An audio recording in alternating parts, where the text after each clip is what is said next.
בראש השנה, היום שבו אנו פותחים שנה חדשה ומכתירים את מלך מלכי המלכים.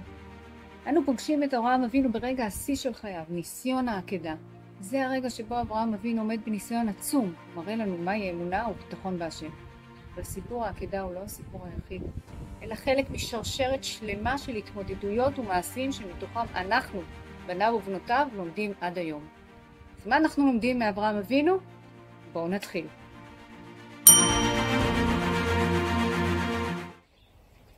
אברהם היה אדם של נתינה.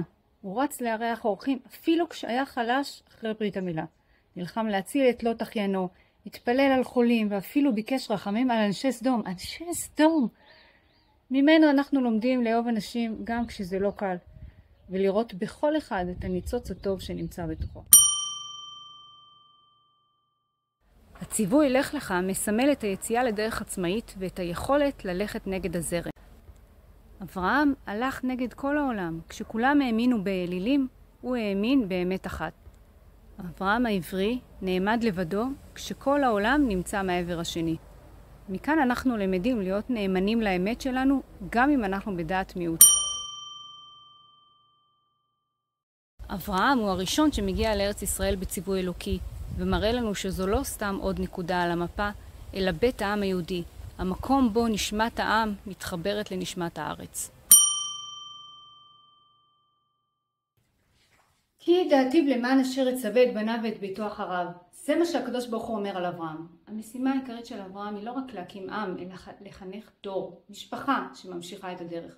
אברהם מלמד אותנו שההשפעה האמיתית מתחילה כאן בבית, לא בכוח, לא במעמד, אלא באמצעות דוגמה אישית.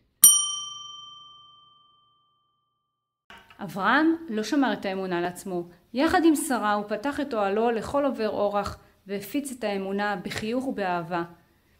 הוא חי תמיד בתחושה של שליחות, לא רק להיות מבורך, אלא להפיץ את הברכה לכל העולם. חסד, אומץ, קשר לארץ, חינוך ותחושת שליחות, אלו לא רק סיפורים מן העבר, אלו מתנות שאברהם אבינו הוריש לנו, ואין הדרך להיכנס לשנה החדשה עם לב מלא באמונה, אהבה, תקווה ותחושה של שליחות.